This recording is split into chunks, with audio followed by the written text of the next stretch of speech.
প্রথমে আমরা আমাদের ফোনের প্লে স্টোরে প্রবেশ করব এবং ওডিকে কালেক্ট এই অ্যাপসটি নামিয়ে নিব। ওডিকে কালেক্ট এই অ্যাপসটির মাধ্যমে আমরা আমাদের ডাটাগুলো প্রেরণ করব। ওডিকে কালেক্ট অ্যাপসটি ইনস্টল করে নিচ্ছি।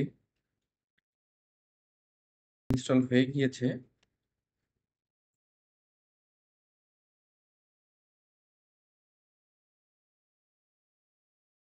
এখন আমরা অ্যাপসটি ওপেন করব এবং আমাদের প্রজেক্টটি এই অ্যাপসটির সঙ্গে সিনক্রোনাইজ করে নেব। সেক্ষেত্রে কনফিগার উইথ কিউআর কোড এখানে ক্লিক করতে হবে এবং এইরকম একটি আপনারা ভিউ দেখতে পাবেন আপনাদের ফোনে। while using this app এটি দিয়ে আমরা এখানে অ্যালাউ করে দেব এবং আমাদের এই কিউআর কোডটি স্ক্যান করে নিচ্ছি। আমাদের ফর্মটি বর্তমানে সিনক্রোনাইজ হয়ে গিয়েছে। অ্যালাউ দিয়ে দিলাম। এখান থেকে আপনারা স্টার্ট নিউ ফর্মে গিয়ে মনিটরিং অ্যান্ড ইভ্যালুয়েশন ফর্মটি দেখতে পাবেন। এ পর্যায়ে আমি আপনাদের সামনে আমার ফর্মটি উপস্থাপন করছি। আপনারা স্টার্ট নিউ ফর্ম থেকে মনিটরিং অ্যান্ড ইভ্যালুয়েশন ফর্মটি ওপেন করে নেবেন এবং এখানে মনিটরিং অফিসার নেম দিতে হবে। আমি আমার নামটি দিচ্ছি,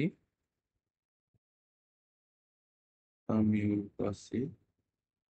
নেক্সট করে আপনারা এখান থেকে ডেজিগনেশনটি সিলেক্ট করবেন। আমি আদার্স থেকে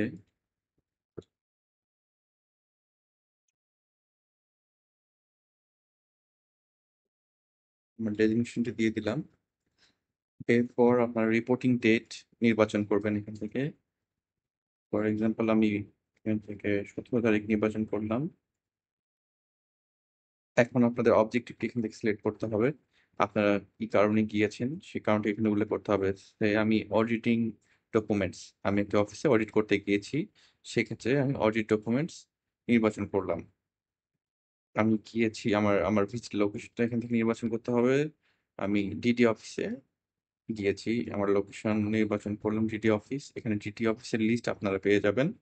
এখান থেকে আপনাদের লোকেশনটা আপনারা সিলেক্ট করবেন। সাপোজ আমি নাটোরে গিয়েছি, নাটোর ডিডি অফিস সিলেক্ট করলাম।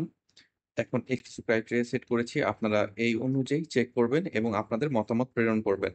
আমরা এখানে পোর, গুড, এক্সেলেন্ট এবং নট অ্যাভেলেবল 4 ক্যাটাগরি দিয়েছি আপনারা, এবং আপনাদের মতামত দিয়ে দিবেন। এখানে দেওয়ার পর আপনারা এখান থেকে নেক্সট করবেন এবং আপনাদের ওভারঅল রিকমেন্ডেশন আর সাজেশন আপনারা এখানে প্রোভাইড করবেন।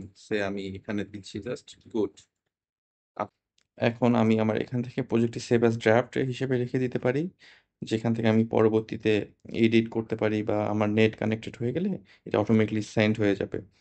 আর এখন আমি যেহেতু নেট কানেক্টেড আছে আমার, সেক্ষেত্রে আমি এখন সরাসরি সেন্ড করে দিতে পারি।